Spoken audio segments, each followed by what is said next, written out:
também, lavando a louça.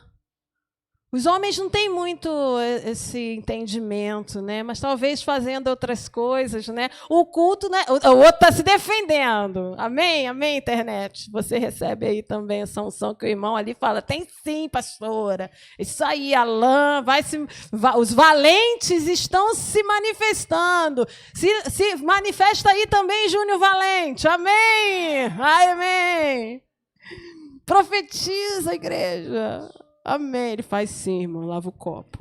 Mas, queridos, nesses momentos peculiares, cada um tem o seu, o Espírito Santo ele vai te ensinando.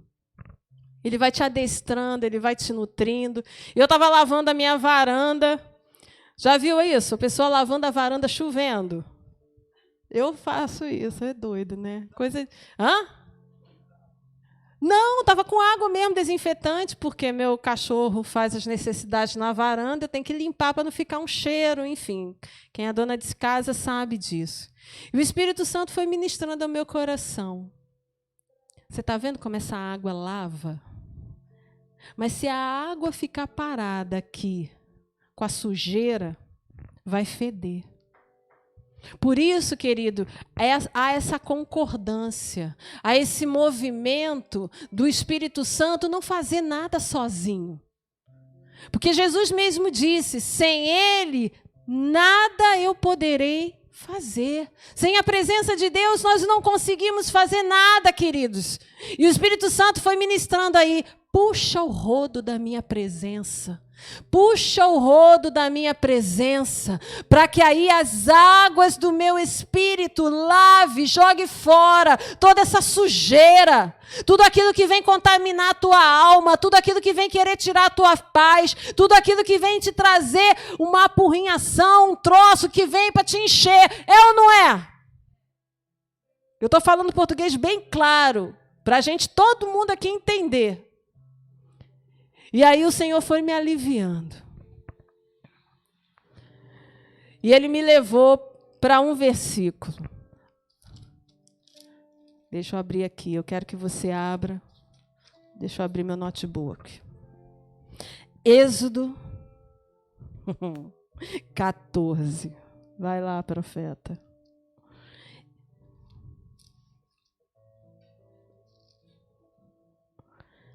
Versículo 15. Disse o Senhor a Moisés: porque clamas a mim? Dize aos filhos de Israel que marchem.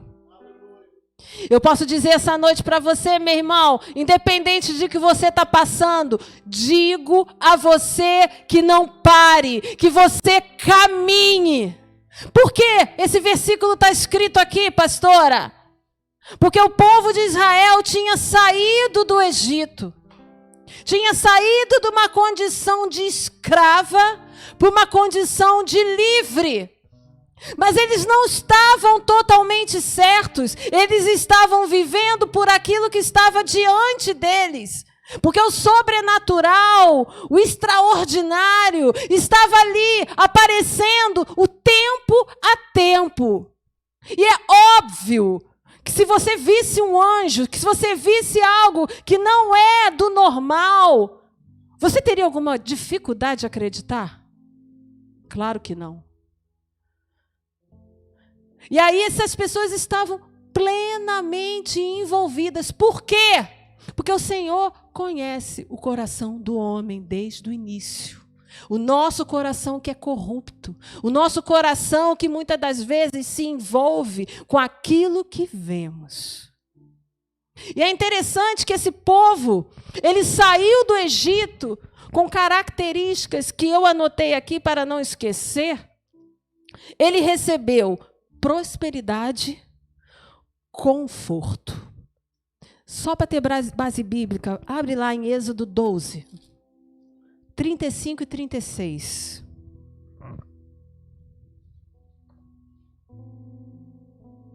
Diz assim: fizeram, pois, os filhos de Israel conforme a palavra de Moisés, e pediram aos egípcios objetos de prata e objetos de ouro e roupas. E o Senhor fez que seu povo encontrasse favor da parte dos egípcios, de maneira que estes lhe davam o que pediam e despojaram os egípcios. Querido, trazendo para a nossa realidade hoje, você não é chamado para mendigar, você não é chamado para se preocupar, você e eu não somos chamados para ficar dependendo do que como o mundo vai ser, porque o Senhor é aquele que libera uma prosperidade sobrenatural sobre nós. Você recebe essa palavra? Porque eu recebi para mim.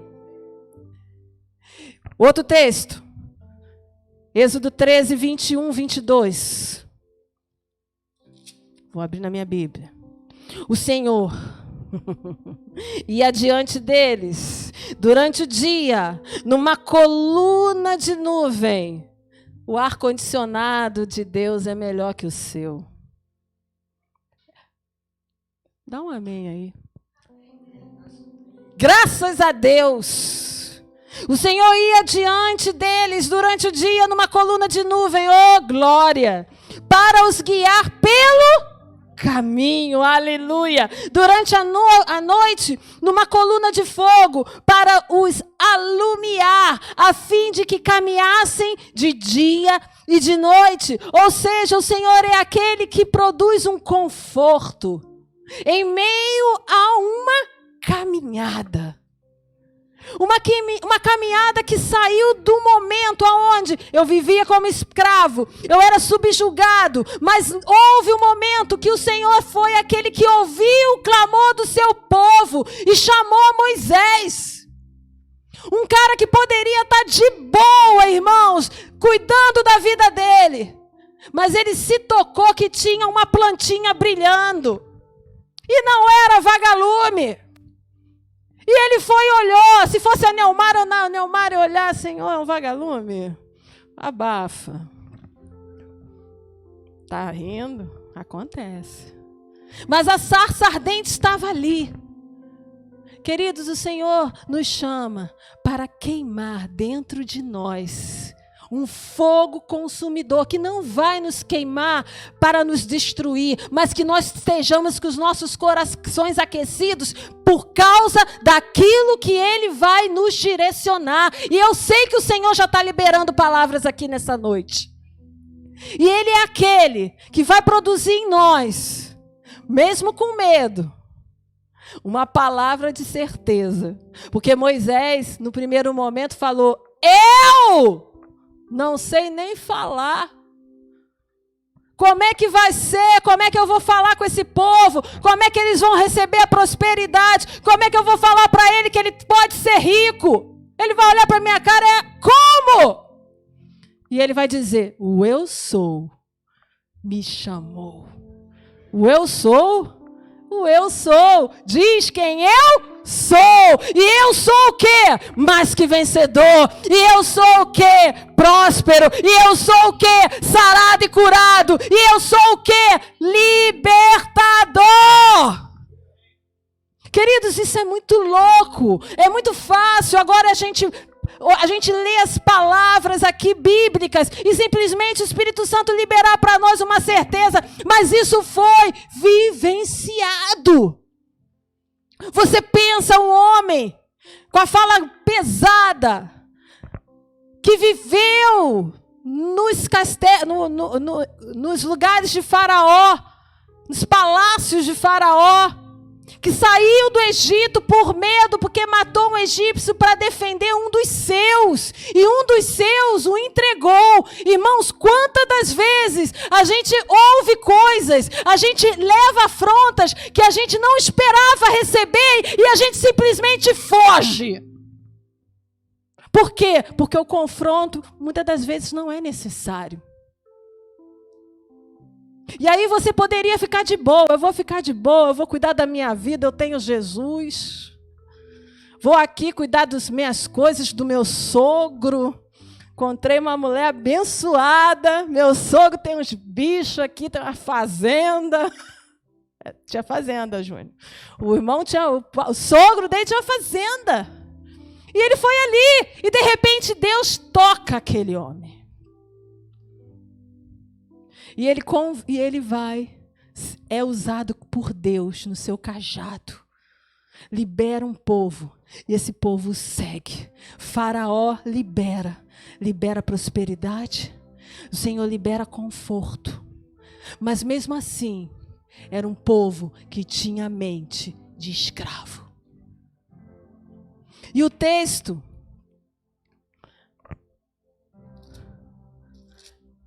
que o Senhor fala para Moisés, que está capítulo 13, 17, diz que Faraó deixou o povo ir.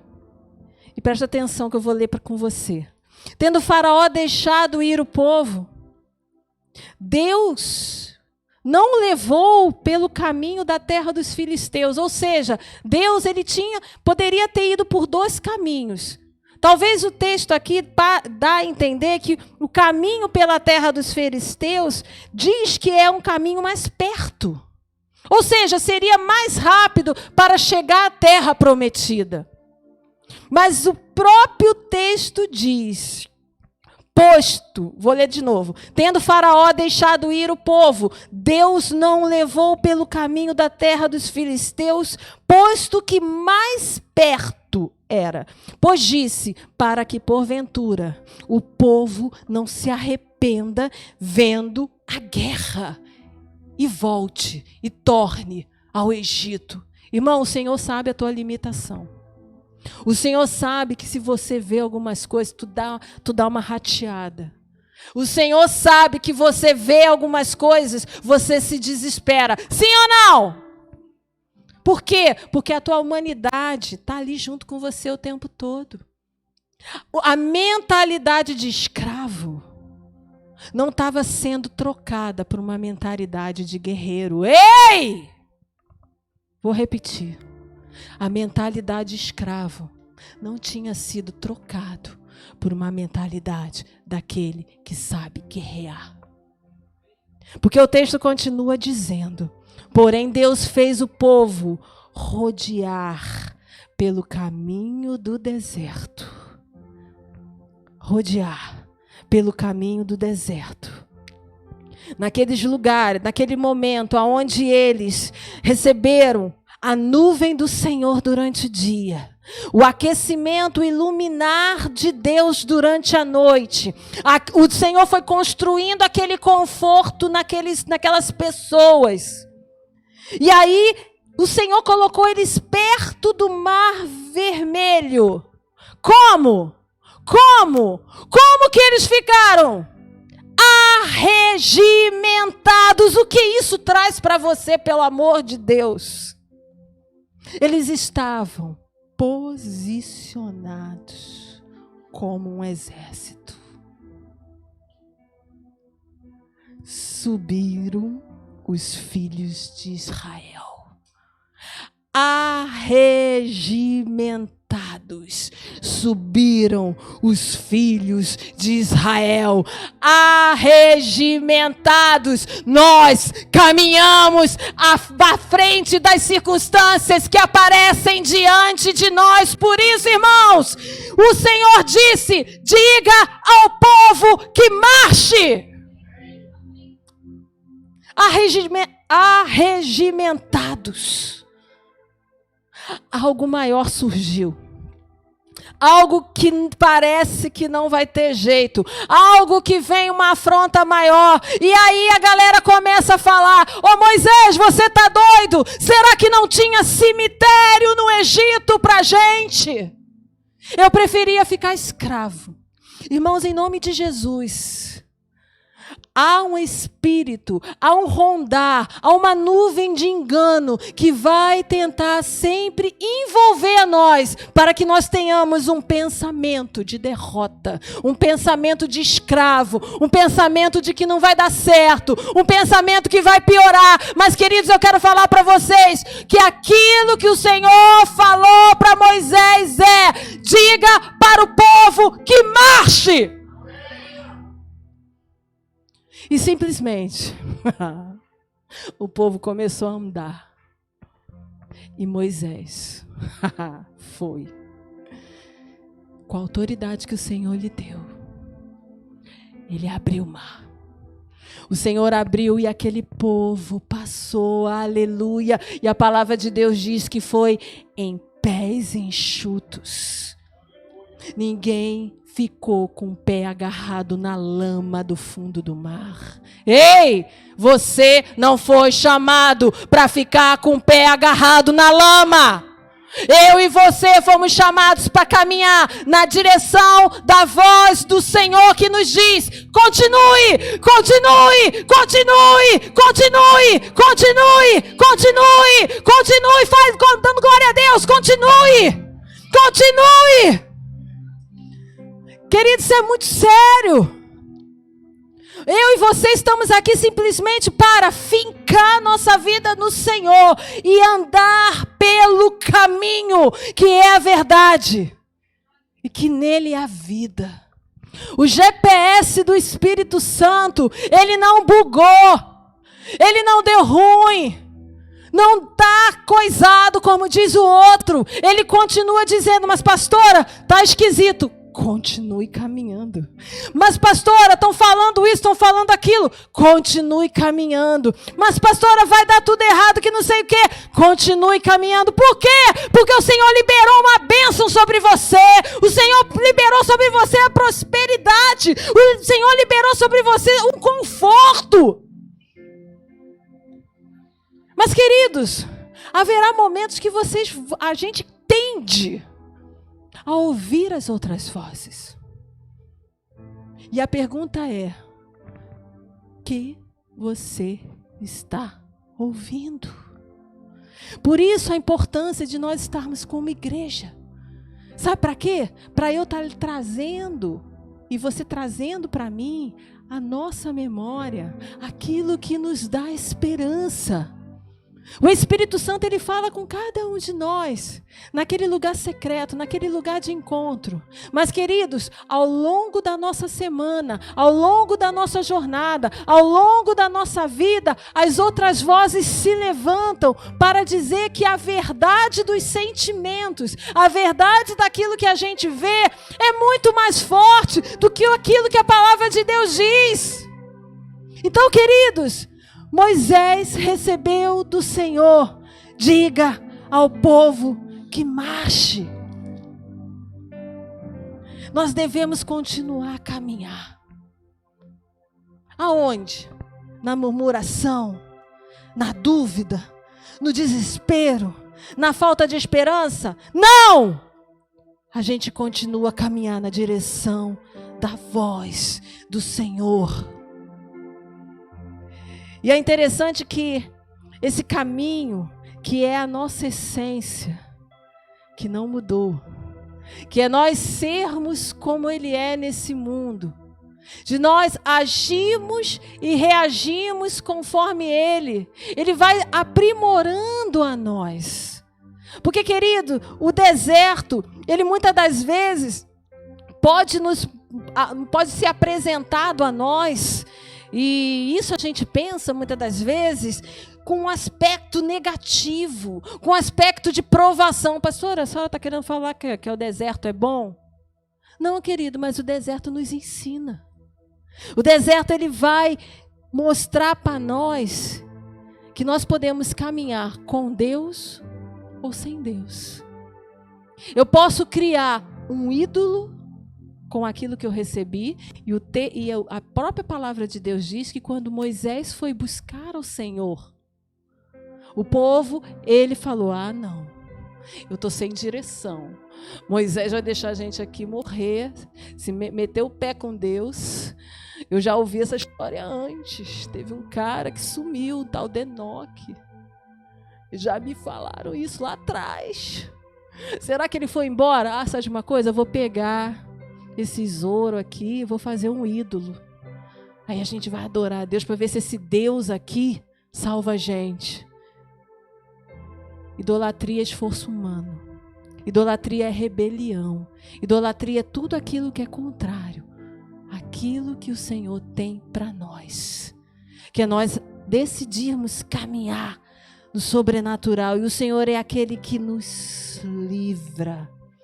Por isso, queridos, a palavra de Deus diz que o Senhor não deixou aquele povo caminhar um caminho mais perto, um caminho mais curto, que era o caminho que eles se encontrariam com filisteus, que eles se encontrariam com a guerra, porque o que a gente vê assusta.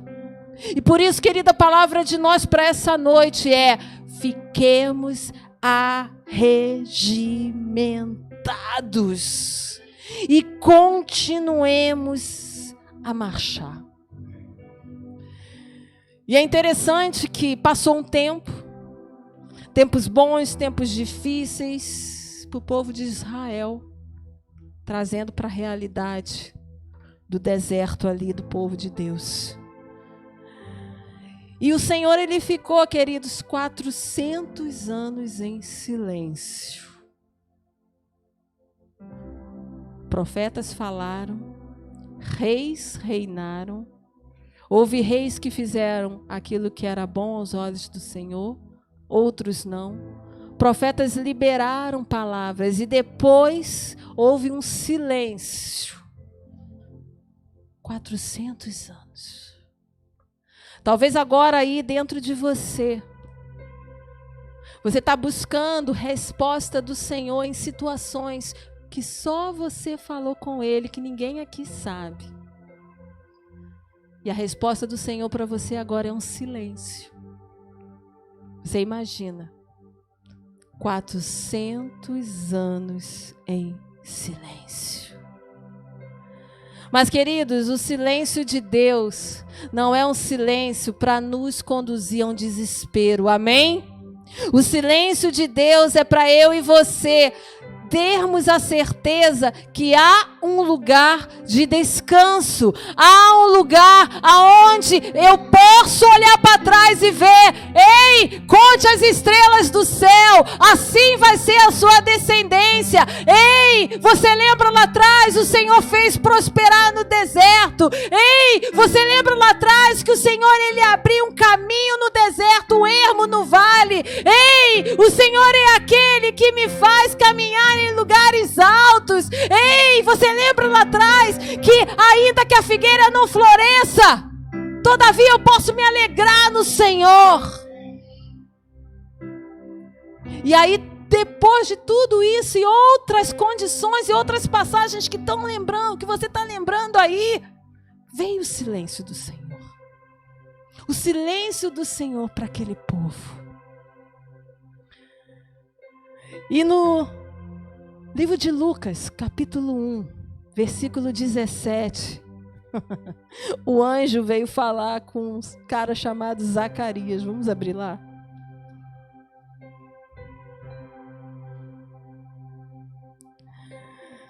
Parafraseando, Zacarias, ele recebeu o anjo e o anjo falou que ele ia ter um filho e que ele não precisava se preocupar e que ele daria o nome desse filho, o nome do filho dele, João. E o versículo 14, coloca lá no 14: nele haverá prazer e alegria, e muitos se regozijarão com o seu nascimento. Pois ele será grande diante do Senhor, não beberá vinho, nem bebida forte, e será cheio do Espírito Santo já dentro do ventre materno.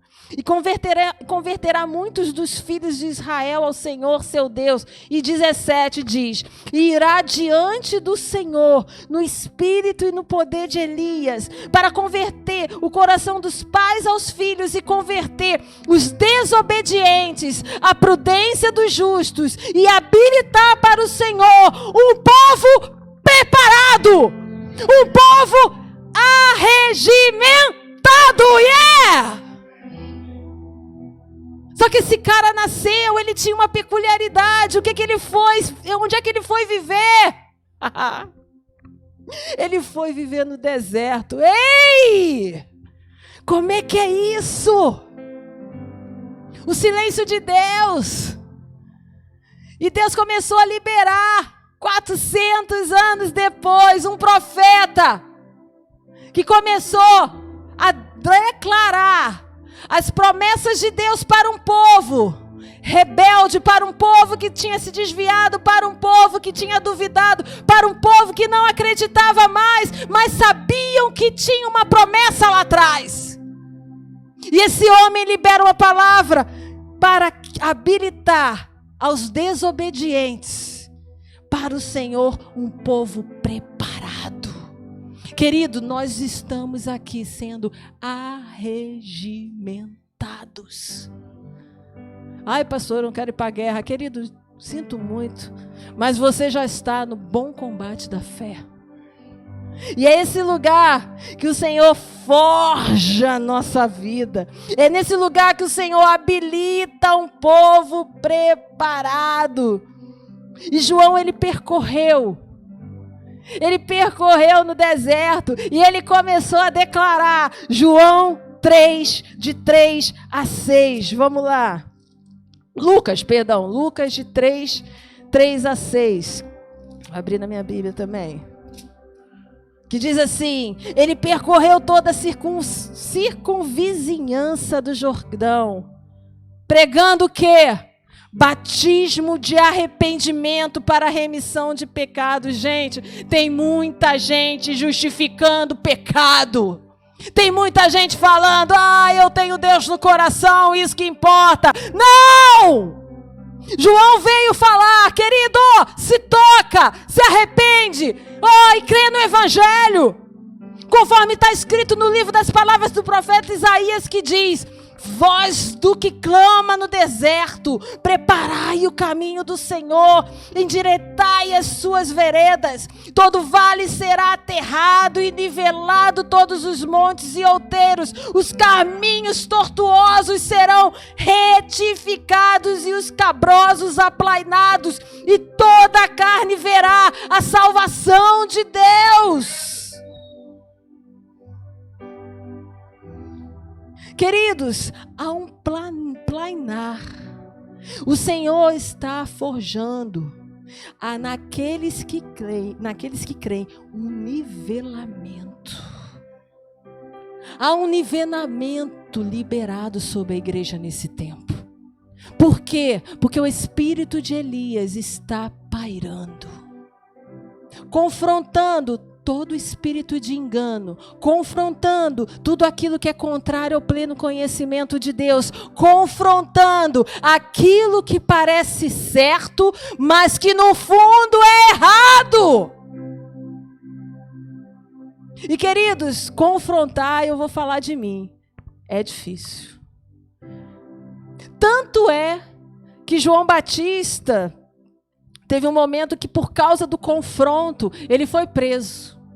Porque ele chegou para o rei Herodes e falou assim: cara, você está todo errado. E as pessoas chegavam a ele e se arrependiam dos seus pecados e recebiam um batismo de arrependimento. E Herodes, o outro texto diz, não sei se é Marcos ou Mateus, diz que Herodes, ele ouvia João com bom agrado, ele tinha agrado em ouvir João, ele se agradava, ele ouvia aquilo com prazer. Mas, queridos, quando João foi confrontar o pecado dele, junto com uma mulher pecaminosa, aquela mulher tinha tanta raiva daquele homem, que teve uma oportunidade, a filha dela foi dançar para o rei e para os homens lá. Aí você imagina qual foi a dança da menina. Não vou entrar em detalhes, porque a Bíblia também não diz. Mas você já imagina. O homem ficou tão assim, que ele virou para ela e falou: filhinha, diante desse povo todo, o que você quiser eu te dou. Já estava esquisito o papo, não estava? Como é que ele estava com uma mulher que era mulher do irmão dele, e a filha da mulher dança pro homem, no meio de um monte de gente, e o cara ainda me solta uma dessa. Você já viu que o ambiente já é estranho. E a menina olhou para a mãe, né? Falou, e aí? Pede a cabeça daquele abusado.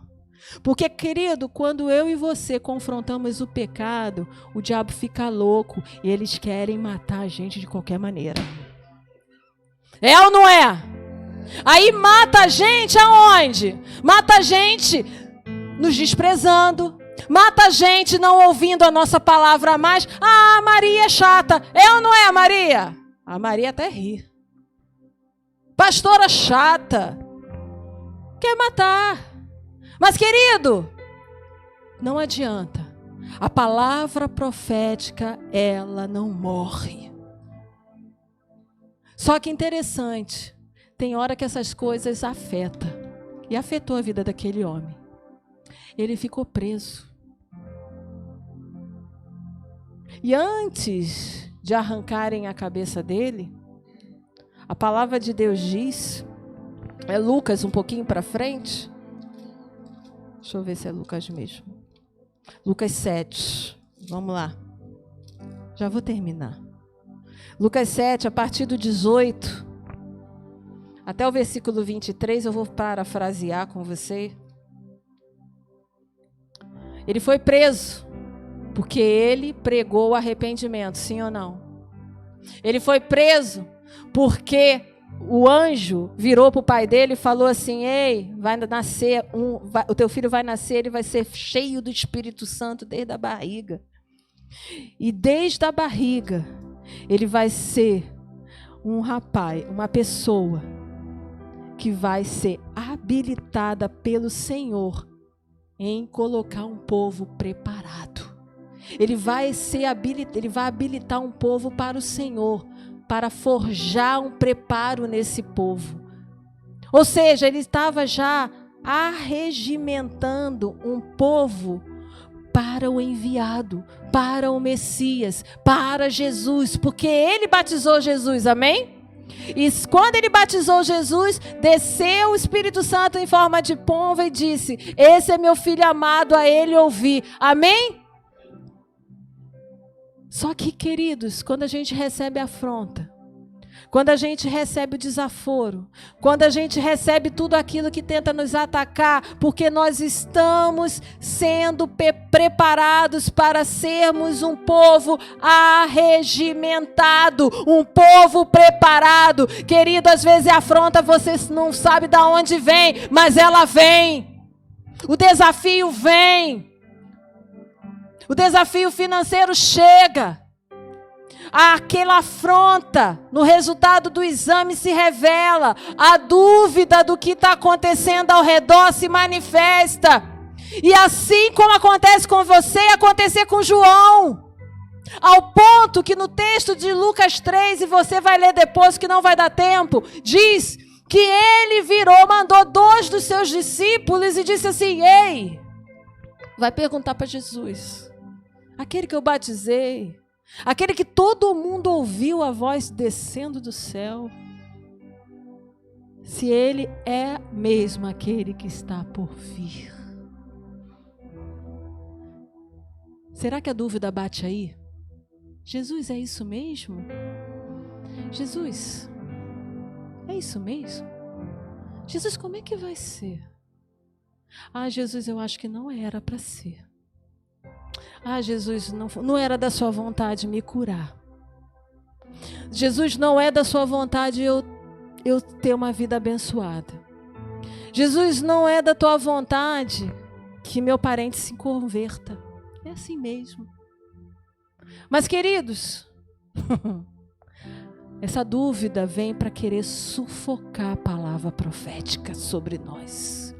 Mas o meu Jesus e o seu Jesus, ele fala ao meu e o seu coração. Amém?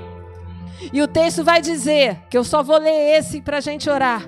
Diz que Jesus, Lucas 7, 22 diz assim, então Jesus lhes respondeu, falou para aqueles homens, ide, anunciai a João o que vistes e ouvistes.